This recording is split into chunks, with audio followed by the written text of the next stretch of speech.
This show is a member of the Sorgatron Media Podcast Network. Find out more at sorgatronmedia.com. This show is brought to you by Slice on Broadway, supporting Pittsburgh podcasting with the perfect pepperoni pizza. Production services by Sidekick Media Services. And listeners like you, supporting us at patreon.com/AwesomeCast. I'm getting awesome, you're getting awesome, we're getting awesome, yeah, that's what I said now. I'm getting awesome, you're getting awesome, we're getting awesome, yeah, that's what I said. Nightmares, I don't care, I love it.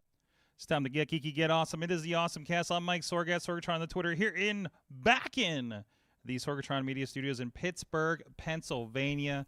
Not from, apparently I was in a hotel. Was I in a hotel room in Ann Arbor when we put the show out last week? Is that what we ended up putting out? So I think that's where I was. No, that was Las Vegas, wasn't it? I think. Maybe. I don't know. It's really confusing this month.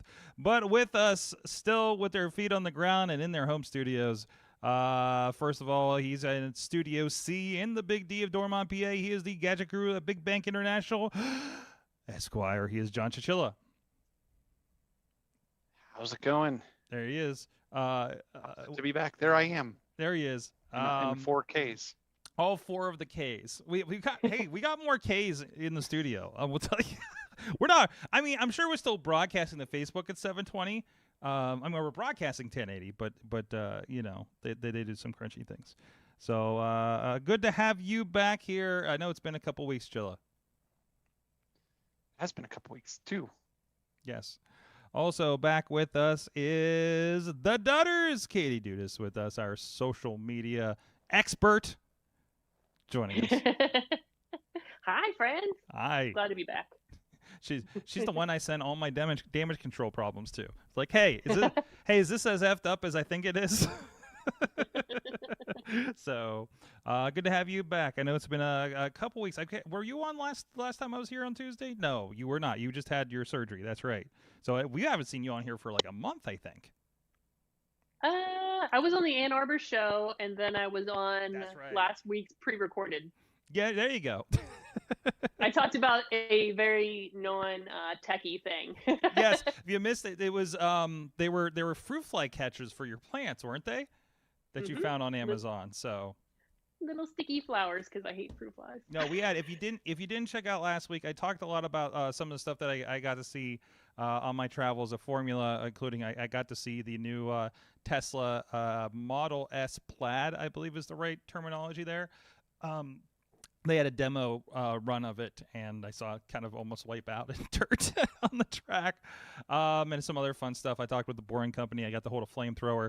It was really exciting. Of course, Katie, you contributed to that, and also Amanda Narcissi and Steve of formerly of Bullet Pittsburgh joined us, and they talked about golf club monitor situation. Like, there's a technical term I'm not thinking about. Go watch the episode from last week and you'll find out what that is. We'll let them explain. But anyways, this is the AwesomeCast. This is where we talk about all kinds of geeky things with people doing geeky things here in the city. Our experts, myself, a video producer and such. And you can check everything out at awesomecast.com. Email us at awesomecast@sorgatronmedia.com. Tweet us at AwesomeCast. Facebook page and group where we have a lot of great discussions and stories shared throughout the week that we often make it into our rundowns that we talked about here on the show. And also, please subscribe and rate us on your favorite podcast place, whether that be the Apple Podcasts over on Android or wherever that may be. And please rate and review us if you have the time for it, especially on that Apple platform. It helps out greatly, gets in front of us. And if you want all things Sorgatron media that we're doing, including our friends over at Bardic Mystery Tour, Comic Book Pit, and the Wrestling Mayhem Show, and Fishing Without Bait, of course, go look up the Sorgatron Media Master Feed on your favorite podcast provider that's out there, and you can get all of that action. And you can join us live every Tuesday night at 7 p.m. Eastern. The traveling is done. I don't have any Tuesdays booked for the foreseeable future, probably until next March.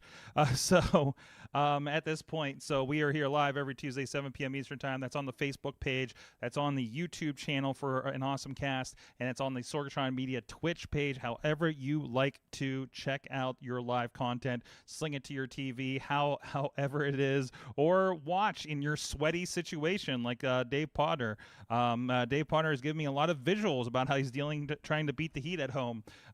Some that are seared in my brain. Thank you for that, Dave. But thank you to everybody that's contributing there, and thank you to the postindustrial.com who's also helping getting the awesomeness out there amongst their readers. Thank you to our supporters on Patreon, patreon.com/awesomecast, our friends at the Coffee Club, Matt Weller, John DeGore, John Carbon, Cynthia Klosky, and Scott McTaggart, and our friends at the Fan of the Show level, Mike Fedor, pghmuseums.org, Professor Buzzkill, and Dave Ponder of the iPhoneography Podcast. Again, you can support the show as well and get some other extra conversation. There's a little gadget sitting over here that I'm going to get to play with in the near future that you can get a little preview of what's going on with that. Oh, there was a little flash there. But anyways, so let's get into our awesome things of the week. And let me start since I got a visual. Hold on. I got something here. And there you go. The scale's not in this. I just brought the box to show. But I got the Wyze Scale. This is, and I believe we were talking about this a few weeks ago when Amanda was on, right? We were talking about a lot of Wyze products, including this one. It's $30 on your. I think I paid $35 on Amazon for this. So I've kind of I keep wanting to kind of close the loop on my health situation. I've been using MyFitnessPal off and on, and not great staying with it. And entering my my weight has not been pretty great with it. So after we talked about the Wyze Scale, I actually had put it on my wish list, and then I told myself I'm not buying anything for a few weeks because I was literally not going to be home for the 3 weeks. So after everything, I got this guy. So it's nice. It Bluetooths in. You use the same Wyze app you're using if you have the cameras. And it's not just weight as well, and also it will tie into if you're using Samsung Health or Apple Health or however you like to. So again, it's one less thing I have to insert, and it just kind of happens. And I'm liking this idea of the health app having this kind of full body makeup of how you're doing, including my sleep app. I use Sleep. Sorry, man. Sleep something. I think it's just called Sleep. Yeah, Sleep Watch with my Apple Watch, and that's how I do my sleeping, and that's now in Apple Health. But this guy, it does your body. It measures your body fat, takes your pulse through your feet. That's fun. It's a heart rate. And I think it does a bunch of other things, I think, that are not on this box. But it takes I think it does like oxygen levels and things like that, maybe, if I'm not mistaken. But I've just been playing with the last couple of days. It's Bluetooth. It's it'll store, if you don't have your phone on you, for it to sync at that moment. It'll store the information when you go get weighted, and then once it connects the next time, it'll upload all that information. So it's a Wyze Scale. Again, $30-$35 depending on when you're getting it. I got mine off Amazon for something like $35. I heard this was this like $20 when it started? I was looking back at some of the reviews on YouTube. That's wild, because Bluetooth scales have been like $100, and that's why I haven't ventured into it. But again, Wyze doing some great kind of low cost stuff like that. So I don't know. Have you guys ventured in this Bluetooth scale situation here? I'm not letting it tweet my weight or anything. So we have one, and we found that and the one we have, it's supposed to identify the person on it. It doesn't always work that well. But you can easily go in and say that wasn't the other person, or hey, this weigh-in was me. I'll be honest with you, the thing that keeps me actually from time to time getting on the scale, if I'm in there in the morning, is the fact that it gives me the weather, because it's hooked up on to your the scale. Yeah. So the screen, and I can't remember, mine's like the Withing, WITHINGS, I think it is.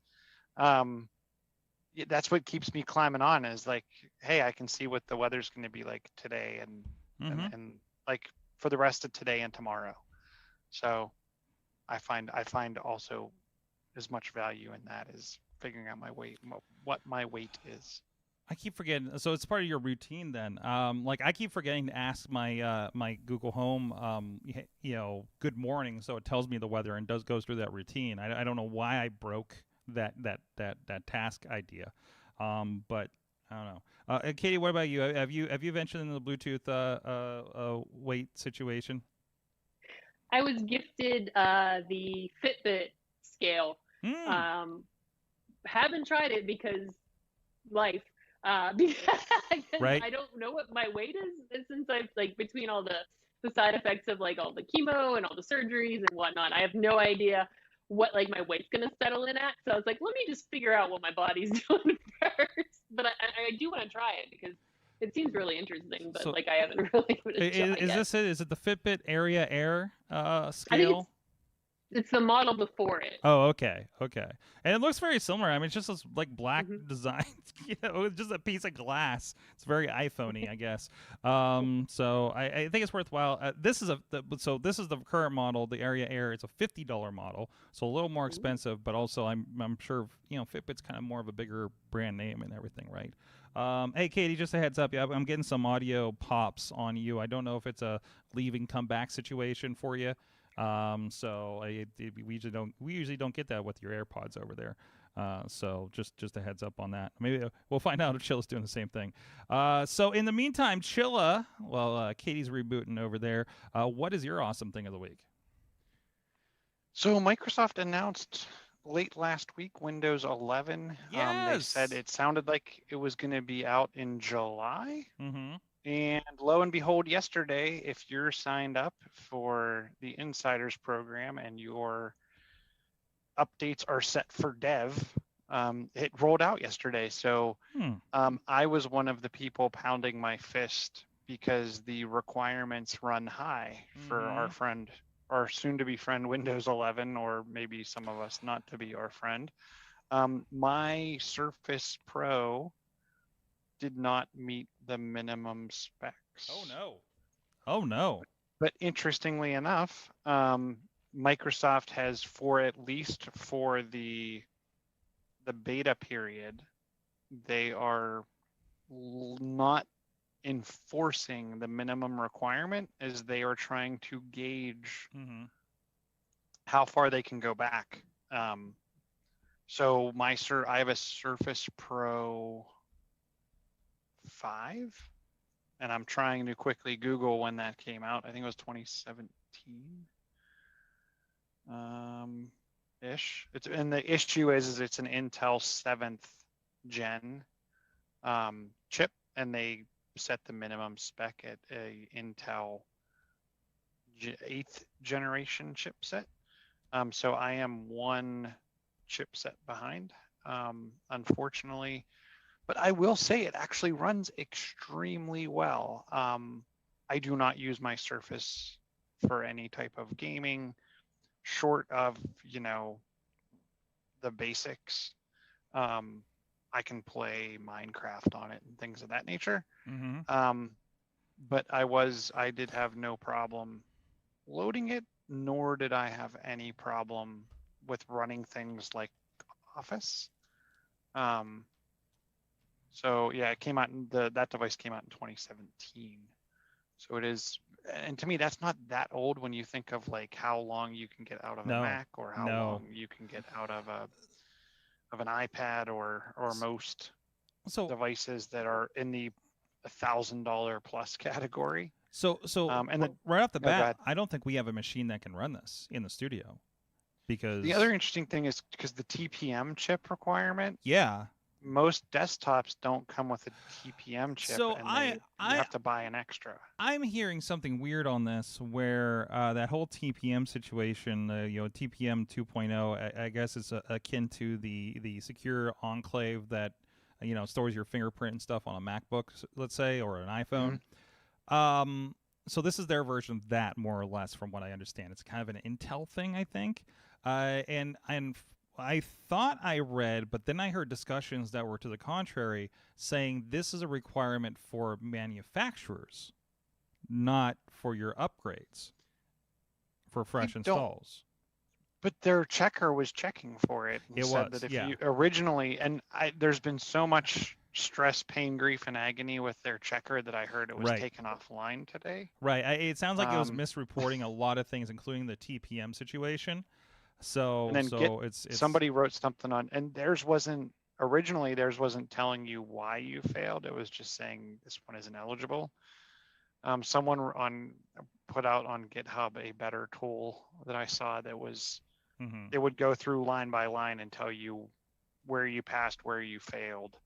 And then I saw some people saying they needed a TPM for other things on their desktop, and their motherboard had a jumper pin set or something where they actually had to buy, I think it was like $15 on Google. Jeez. That's not bad. A TPM chip for their desktop. So I'm interested in this, and also, just to go along with it, since we're on the story, the Windows 11, one of the curious things I'm seeing out of it is the idea of, and it's a story here later in the rundown, about Android apps being able to be installed via the Windows Store. And this was side-loading apps of Android, and you could do things like download the Amazon Store, which is an Android app store for their tablets, and download Android apps through that. So an interesting step forward, an interesting, hey, Android and PCs play together a little better, and I guess they always have to a certain extent, than all Mac world and things like that. Like Chilla, how useful is something like that going to be, you think? I think it's going to make a huge difference in their market share on the App Store. I think they're, other than being, if you're, what is it, Xbox Ultimate, whatever the upper tier of Ultimate is, Game Pass Ultimate. Sorry, it's the upper tier of Game Pass. Unless you're there and you have high quality hardware, you're not going to get the game selection. You're also not going to get the quick game kind of setup. Like, you were never going to get Pokemon Go, right, in the Windows App Store. You're never going to get the Mario Kart, right? You're never going to get Mario Run. You're never going to get Star Wars Force Arena. You're never gonna get Star Wars Commander. You're But- never gonna get But it can happen. like the this list way. can go on and on, right? Or TikTok. But now they get it TikTok they all. showed off. So the idea is like if you have like a Surface tablet, right? You can now, ideally, you could act as if you had an Android tablet with some of these apps. So Right. yeah, with like you got to download Pokemon Go, you got a GPS on your tablet because it's got a cell in it, right? Presumably, I would imagine Surface Pros do that. So If you have the LTE version. yeah, yes, but exactly. LTEs are few and far between, and they didn't pay much attention to it. Not that you couldn't get a USB one or just tether to your phone. Little more expandable is all. So, well, Katie, what is your awesome thing? I think we got you back now. We'll find out that audio helped. Am I better? Do I sound better now? Mostly, yeah. I think so. We'll see. We'll find out as a team. So this week, I've been partaking in it's called the social media. It's like all social media. I put it in the doc. It's like social media. For Social Media Day Summit, which is presented by Social Media Pro. And it's a free social media convention that's been going on this week. And it's now through the end of the week. There's usually like a keynote that they post on Facebook, and then 4 sessions, about an hour long each day. And it's totally free. You just have to sign up for it. You do have to watch them live unless you want to, if you want to pay, you're able to go back and watch the replay. But if you want to watch them live for free, you can totally do that. I've gotten a ton of good info from them so far. There's been things about like ROI, like calculating ROI, which is very hard to do with social media world if you ever had to deal with social media. Also things like community management.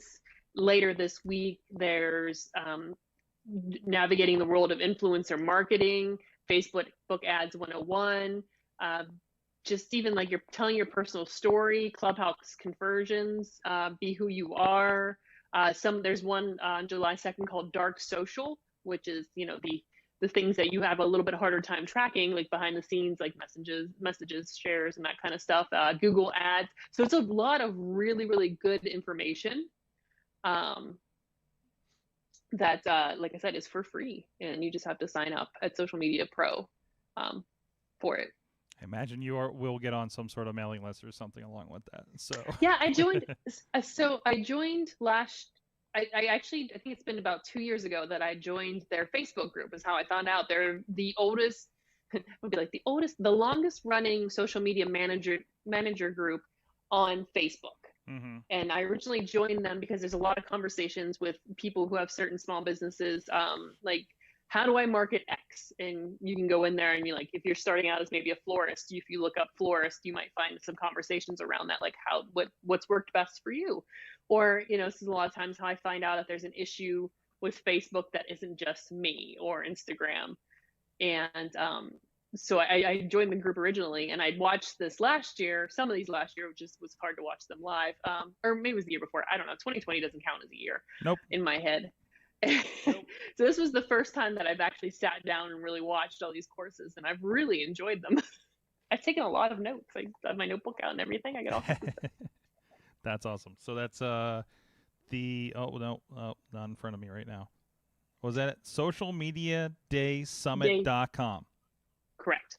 Awesome. Go check that out. I sent it to I sent it to Missy. I don't know if she'll have time to watch it, but the last couple days here. So excellent. Oh, this is the part. Hey, this is the part of the show where we give a shout out to our friends at Slice on Broadway. It's New York City style. And Yins are made. Beachview, Carnegie, the East End, and the North Hills.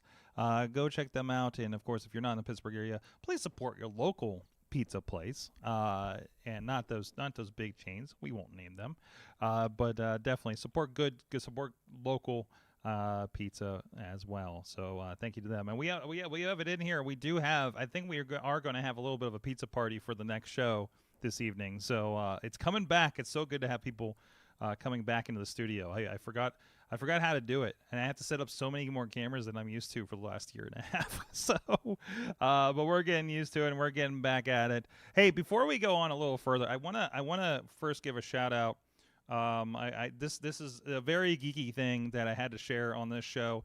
So I've been working with a concept show for a little bit now called Top Rope Tabletop, and we're basically doing Dungeons and Dragons sessions with pro wrestlers. It's been a lot of fun doing it, and I'm learning some different production things, like just different things, something different to present. So they got me a little something here, and we'll hold on. I got a new camera over here, so let's see what we can do with this. So it is a little. This is from a site called Hero Forge, where you can make your own D&D kind of figure situation. Hopefully that zooms in on there a little bit better. But yeah, it's a little me. I got the microphone, I got the gear bag, and it's got a little boom box on there and a dice roll on there as well that you can check out. So there's the other camera. The focus is not made for like small things apparently for this. But yeah, if you want to do something like that, so basically they Tatiana, part of the group, had made several drawings of the characters, and they went to Hero Forge and had all their characters made up, and they're very, very cool looking. And there's me. It looks like I'm trying to interview Keith Hott over there, who's the dungeon master of the group in the top hat, if you're joining us on video. So a very cool thing, and even I was showing this to Jim yesterday, and he was like, well, where do I get mine made? So, but yeah, you go to heroforge.com apparently, and you can work in that, and they'll help you make your custom figures. And like it's basically kind of just set up like you create a character in a video game, it looks like. So you can go through, switch everything up, and then like colorize it, and it comes out. And I'm absolutely blown away on the quality of this thing. It's so tiny, well painted, and it's like basically a one of a kind, I guess. The way they made this. So thank you to Keith and the crew over at Top Rope Tabletop. Is a really cool thing to have around the studio here. So maybe we can make little awesome casters. Where did my bottom go? So we'll all get on there and make a version of ourselves. We'll do a Katie one and we'll do a Chiller one, right, guys? What would yours have? Like what accessories would we put on your Hero Forge characters? Like Katie just needs I don't know if could we throw a Hello Kitty in this thing? I'm not sure if that's gonna work. Or Baby Yoda, or. Mm-hmm. and also notice Grogu is part of the set now, hanging out back there. So, but anyways, I don't know, Chilla. I know you just have a bunch of devices, right? Is that what I do with you? Yeah. Can I put a tablet on there? I think you're muted. So. A tablet in one hand, a phone in the other, maybe a bandolier of phones. There you go. Like Chewbacca style. I'm looking through accessories. Well, I'm wondering, and so these aren't. I mean, the colored plastic ones are $44.99. Mm-hmm. It's not bad. Mm-mm. No, it's not. So I presume I want to make one now. Right? Like you want a little like you to use, right? So no, that's really cool. Let's see what else is going on here. Any stories you guys want to attack here in particular? So I don't know if this is real or not. It's called Postdates. And so I came across an article in TechCrunch about Postdates. And what it is it's like Postmates, except they pick up your stuff from your ex. Oh, okay. So, and then it's kind of along the vein of they did something earlier this year. I forget what it was, but it was a parody thing, and they raised a lot of money. But it's New York and LA right now, because of course. And but you choose your relationship level. How close you guys were. Hold on. I gotta read some of these for the audio. In the choose your relationship, casually dated, lived together, one night stand. By the pictures that go with this are fantastic. Hooked up, seriously dated. These are different levels, I guess. Went back to your ex. other, divorced, and friend zoned is this one down here with the little happy ball. So, wow. So Yeah, yeah. So they have people signed up for it, and there's rumors that they had people actually do this. So yeah, you call, and it has to be a mutual thing. Like you can't. Yeah, is it for real? Yes. Like actually, yes. We are fully operational in New York City and Los Angeles for limited time only. You create an account. Like you have to let the other person know, give them kind of a heads up, or not, because this one is like, I don't know where my ex lives, so I need their address. They're like, nope, just their cell phone number, so they'll text your ex for you. If you end up completing the order, that's when they charge you. Why did you do this? Because no one else did? Question mark. I love I'm reading along this, and it talks about how this was like a pop-up business, and it says it's what happens when Annie and Susie take another idea too far. So Yes. this is the thing I miss. Remember, like everybody had an app and a service, and it was like a crazy idea, and some of them become TikTok or Uber or something, right? This is a little wilder and probably lower end, but still, like I miss these weird ideas. Kind of rolling out and just kind of happening like this, right? Yes. It's like there's a whole list of things they won't transport: pet, fish, dog, cat, gun, meth, bow and arrow, nuclear matter, wine. Nuclear matter? Oh, jeez. Yeah, okay. Getting ahead of it. I'm glad that they had a good conversation with legal on this, I guess. So postdates.co if you want to check this out or have need of their services in one of the major cities that they're a part of. Well, they have the reverse too. Not only can you request stuff, but you can send stuff. Yeah.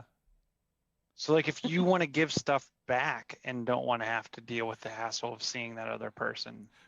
Which means the people that put this together have had to do this a few times, probably. And that's why they're like, there should be a service.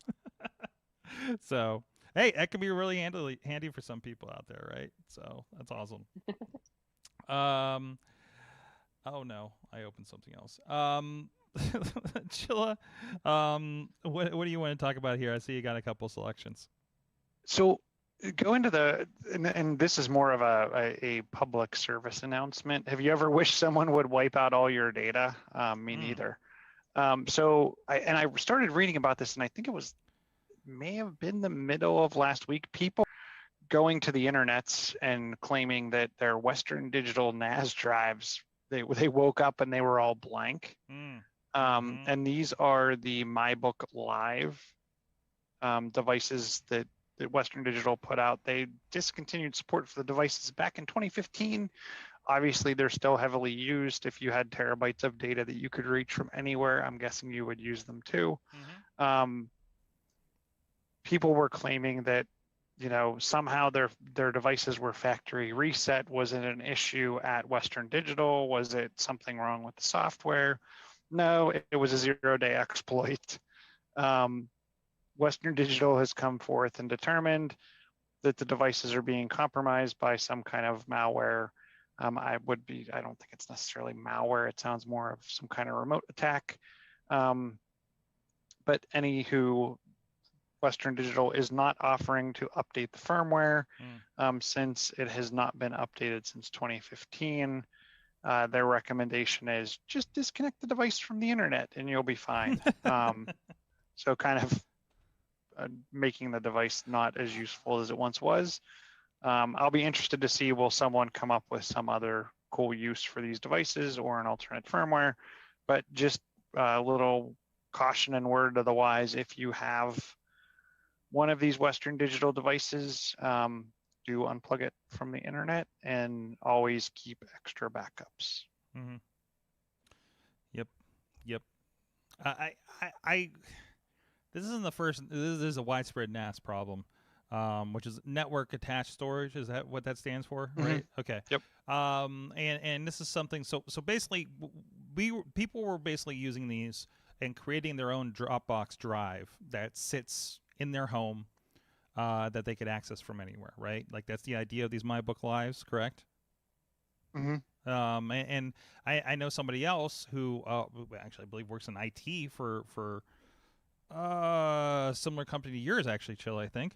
But they got hit with they had a NAS, and I think it was a QNAS or something like that, right? QNOS, right? And they got a ransomware. Thank you. Yeah, they got ransomware and everything got locked down. So, and it was like a big, wide open hole that the company had, not the company it works for, but the company with the drive, like this, right? Where somebody got in and through a known issue that was out there and not taken care of by the original company. So this now gives me pause for the idea of putting a NAS in my studio, because I've been thinking about doing it just to drop some assets on to offload them a little bit. But after stuff like this, it doesn't feel like they're safe. Most people that I see that are worried about that, they're setting up like a Raspberry Pi with kind of like a VPN. And then they're VPNing back into their home network. And then it's almost as if you're plugged in at home or in the office. That seems to be the more reliable, less dangerous way of doing it. And then I also know, the people that are really worried about that are doing additional things like, hey, I have my Raspberry Pi on a device that's controlling the power to it, and I only power it up when I need it. And then I can get in there. There's I think ways, if you want to be more conscious, but kind of roll your own. And that also affords you, hey, I don't have to buy some specific NAS type device that then I have to set up and use their third party where these people could get in through. It's pretty much any storage that you can find back at home, right?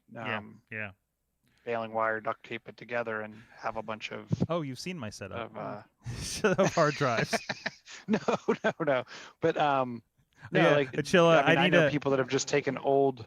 I need to take a picture of when I have all the drives connected that I have hooked in through Backblaze. You're gonna love this. You're gonna love how many drives. I probably have at least 10 drives connected when I sit down at the office. Yeah, and then you plug those all into just some old Raspberry Pi piece of equipment that you have, a Raspberry Pi or some piece of equipment that you have, old equipment laying around, and you can turn it on when you need it, or you can leave it running. I get nervous about leaving just drives spinning forever. But then again, like I said, I would recommend, if there's something that's super important, like I take my iPhone photo library and I back it up probably 3 times a year, which I should do it more, but I do it 3 times a year. I duplicate it on 2 different hard drives at home, and then I send a copy to Google Drive and I send a copy to OneDrive.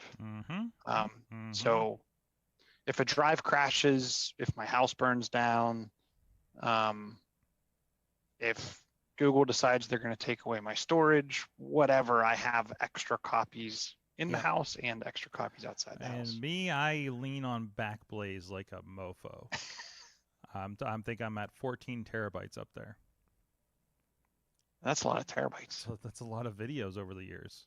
And there's 2 Drobos of about 10 gigabytes apiece, 10 terabytes apiece, that I don't have on because I need to fix them because something went bad with the Drobo stack. And I need a $700 software to fix it. So they just sit there. I'm like, well, I know my stuff's there. Okay. So it's safe until I can retrieve it, and it's just costly to retrieve it. That's fine. That's just fine. It's all it's like projects from like 5, 8, 10 years ago.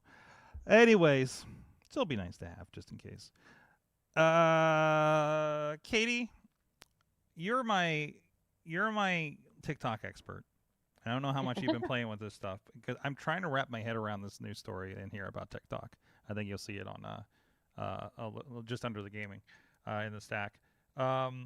TikTok is putting mini apps into videos, as Imore says, because reasons. The likes of BuzzFeed and Wikipedia are involved. Have you encountered this?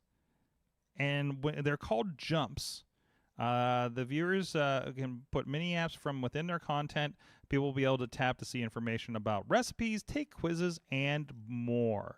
Have you experienced any of this yet? No, I have not. Okay. Not I yet. haven't either, and we watch a lot of TikTok in the That's house. what I was Right. Like an unhealthy amount of TikTok. I've really fallen off of TikTok really bad, producing content for it, everything. So I'm kind of out of the loop on this one. But it feels like the idea, like I've seen so many of these kind of game things on Instagram stories where it's like, something blinks above your head and you react to it, right? Or there's a quiz, or there's that little quiz applet that happens in there. Like I feel like there's some of this already happening on other platforms, or is this a new kind of animal from what you can tell? I mean, as far as like the recipe thing, that looks really neat. Like I'm watching the video now, and because there's a lot of times that the creators are like blah blah blah blah blah. I go through things slower on my YouTube channel, and by then I'm just not interested. I mean, I'm not that much into recipes to begin with. I kind of start watching a thing and I'm like, all right, let's see how I can do this at home and half-pass it. But it's nice. That looks really, really cool to be able to do that and take a screenshot of what you're getting into. But I haven't seen this. Could be interesting. It's just another one of those things. Like I'm still not used to stories on Google, and I keep finding myself in the middle of them. I'm like, oh no, this is just a new way to show me a BuzzFeed article. Great. And that's what it kind of feels like this might be too. Is like, hey, here's another thing to draw you into a stupid BuzzFeed article, kind of situation. So, Tide is going to space. I think I actually watched the rocket last month. or I guess that was earlier this month. Jeez, that took Tide into space. It was one of them, one of the space rockets that came out of Cape Canaveral Kennedy Space Center down there that I got to see when I was in Florida. So the idea is that apparently they can't do laundry in space. Did you know that? I don't know how you pack for that when you're up there for 6 months. But it's so they're trying to develop a detergent that will, of course, work and be degradable. Since they have a closed water loop system, like on the International Space Station, they want a fully degradable detergent that will take care of stains and odors. Does it smell? Hey Google, what does it smell like in the International Space Station? We'll find out. I'd imagine it's getting kind of ripe up there by then, right? I don't know. Oh, CNN. Richmond said that he has struggled to describe how the fragrance smells, adding, astronauts describe the smell as a mix of gunpowder, seared steak, Mix of berries, and rum. gunpowder, some berries, and rum. It smells like in space, they say. But I don't know. Yeah. Glad to see we have some good experiments. So we've really commercialized space at this point, right? Like we have Reebok setting shoes up, like all those kinds of things. So, but that's it seems like it's time. It's all those future movies coming true at this point, right? So, let's see what else is there out there. Anything else you guys want to touch on? Last story out the door. Did you see? So, if you get a chance, make sure you go into your favorite app store, whether that be Google Play or the Apple App Store, and look up Contra. It's coming back and it's hitting the US on July 26th. They're claiming that if you pre-register, you will gain special awards when it drops. Contra. I just picked up the Contra not too long ago. Like the full pack of it on Xbox. Mm-hmm. This is a new one, Contra Returns. Okay.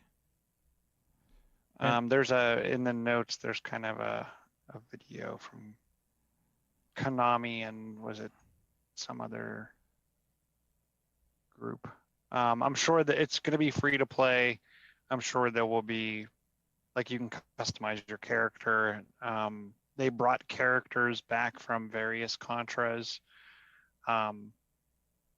So I'm kind of excited about it just to see what it's going to be like. And I like I said, this is another one of those things that you probably wouldn't have got on, Windows 10 or Windows 11, but now with things like the Google Play Store, you potentially could pick this up and play it.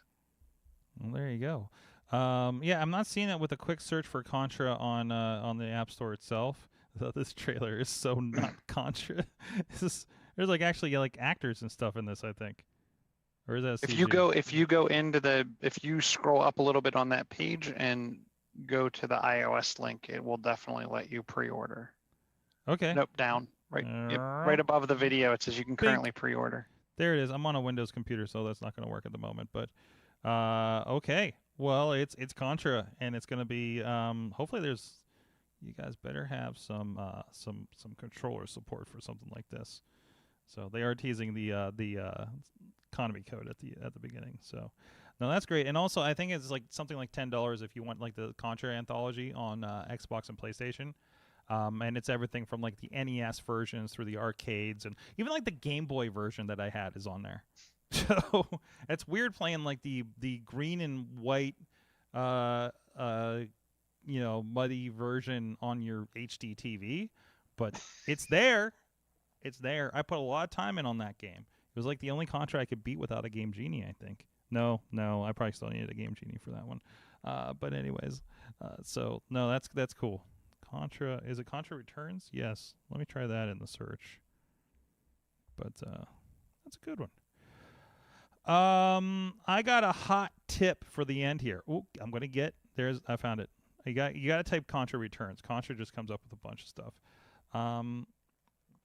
So I got a hot tip for you. There's an app called Filmic Pro. And if you are like, hey, I got these old iPhones, and iPhones have just, for a while, have had just pretty darn good cameras on them, right? And I think we may have talked about this before, but if you're on the stream, and I'm sorry this isn't looped through for you guys on Zoom, but that's actually how I'm bringing this camera in over here. You may notice the lip sync's going to be off if you catch me on the edge here. So if you're like, want to, you'd have to do some syncing if you're using something like this. So there's actually, I got two tips because actually I remembered I'm not using Filmic Pro. Filmic Pro is a I think $20 application, $15, something like that, and it gives you a clean output from your iPhone to an HDMI if you got the little dongle for it. So if you need an extra camera for some reason, like a webcam or something, that's one way to do it. Unfortunately, it becomes a little bit incompatible because of something with our system here. So what we're actually using is an NDI tool here to bring it into our vMix here. So that's how I can be like, hey, here, look at Contra Returns on my iPhone and things like that. And I say pretty comparable because, again, this is an iPhone 6S that you're seeing on the video feed now. And you can see how good that looks. And let's see, this camera here is about a 10-year-old $3,000 camera that I'm on. So comparatively, you kind of get a good idea of that, right? Big Panasonic 3-chip camera that we're using here, and like one of the first HD models that they had. And so if you're looking for something to like resurrect some of those, the NDI camera on the app stores, and I believe it's the NDI HX camera that you can use, and I believe you can use NDI is a streaming kind of technology. We talked about it before. With new tech, but I think if you have like OBS, there should be a plugin or something. I might do it natively by now to bring in cameras like that too. So it's kind of a double tip: the NDI HX camera and Filmic Pro. The NDI camera is free, and again, it's going to have to be on your Wi-Fi, so you're kind of dependent on that. But the Filmic Pro is I need to run an update on here. It won't tell me the price because I've already purchased it. So, Let me see if it tells me on the website over here. No, big help. Even if you got like just want to use your phone, if you have the newer phones, you know, like my 8 Plus, or if you got a 12 or something, and you want to use that camera because it's going to be way better than your MacBook or laptop webcam. That's also an option to use that as well. So Filmic and Filmic, I think, also has they have a ton of features. It's one of those like Chili. You remember like Katie? Like we'd always get those first camera pluses and stuff that had like just all the settings that like only a high-end professional would use on your camera on your iPhone 4 back in the day. Like this is kind of that for video. For that, it's $14.99 for the app, and then I think for $20 you can throw in a couple of companion apps, including there's a remote control for your camera that you can like pull up on another device, another iPhone or something to control things. So worthwhile. Can you control it from an Apple Watch? I do not know if there's an Apple Watch component for this one. Actually, as I look at the Filmic Pro, yes, you can. It will actually push the video from your camera to the Apple Watch. Now Nice. the phones that I'm using aren't going to be synced to my Apple Watch because they're just like some spare iPhone 6s. So, but in the meantime, you get a lot. It gets a full manual controller, calling this here, professional quality footage, best in class hardware support, you know, things like that. There's cinematographer kits that can be part of this, recording live analytics of your footage. If you want to really unlock, you know, especially me, when I buy a phone, I trick it out. I get whatever the highest end version of an iPhone is, and probably still haven't used like a tenth of what it can do. But I want to be ready, I guess, you know, as we get to projects and things like that. I mean, it's to the point almost where, hey, I need an extra camera. I'm running out of good cameras in the studio. Let's just throw up our iPhones, you know, is a possibility there. So, all right. I think it's AwesomeCast pumpkin time. So, first of all, John Chichilla at Chilla on the Twitters.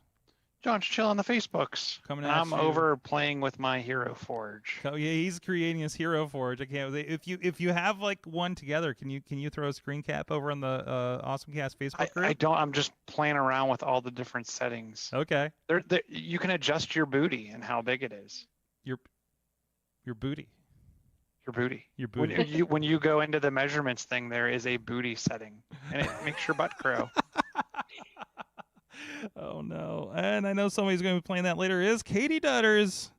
Ah. Yeah. the booty button. Just going to be playing with the booty button all night. Katie, you're of course you got videos updating, of course, going through your procedures recently and everything. So that's up on your social media. Yep. Instagram's Kate Marie PGH. Sometimes I do things on Twitter, Kate Utters. Mm-hmm. I post videos of my tall friend stepping over the top rope. Tall friends and what are you wearing to your doctor's appointments? So That's pretty much all I am as a human now. yes. It was like it's just clips and emotion or not supportive posts and what leggings is she wearing today? Yep. So. And of course, I'm at Sorgatron on the Twitter. Please go check out everything going on there, including stuff from my recent travels, including me conquering my fears of heights, walking over the bridge over Hoover Dam. Katie, I don't know if you had a chance to see that one because I know you have a heights phobia as well. I did that. You did that? Yeah, we went years ago. Did you go? You went all the way out to the middle? I don't know if we made it to the middle. I think that we were running out of time that day. I was like, oh darn. Oh man, yeah, I made myself So like sad. I got to basically like the edge of the shore below. I'm like, well, that's the lowest point, you know. So I'm just gonna make myself do it. You know, hey, baby steps, right? I'm not as bad as I used to be. So the worst thing was it was 118 degrees, and I didn't bring water with me climbing those steps. So I had a almost issue there. So. You think it's hot in Pittsburgh? At least it gets below 90 here at night. Anyways, AwesomeCast. Thank you. Thank you, everybody, for joining us. Thank you, everybody in the chat room. Apologize. There actually was some commentary earlier in the night asking about, did somebody say the Bradley feature? That's for the wrestling show. So Double Take by Filmic Pro is another thing that Potter's talking about. Amazing multi-camera shooting. They have, I think that's what we were talking about. That was the one where you could on the newer phones, I think around the X or XS, you could use both cameras at the same time, the front and the back, and record them both, right? Like if you're doing an interview, you just set the camera in the middle, kind of thing. So no, I have to explore that a little bit now. And there's some questions on the Wyze camera, but they do like metabolic rate and everything like that too. So, well, thank you everybody who's joining us. Thank you, Amanda and Brian and Podner, hanging out in the chat room over on the Facebook all night. Everybody's hopped in over on the Twitch and the YouTube as well. We will be back again 7 p.m. Eastern time next week. Until then, you've been our awesome audience. Have an awesome week.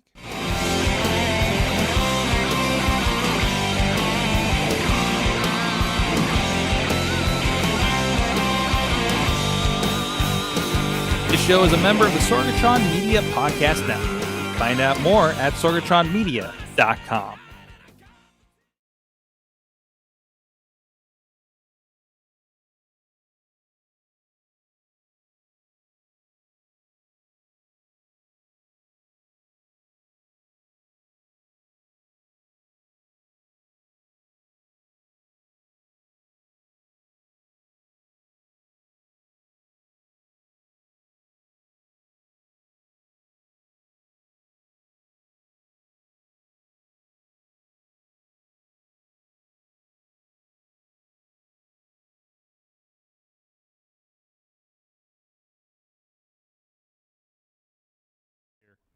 I won't have to worry. Oh no.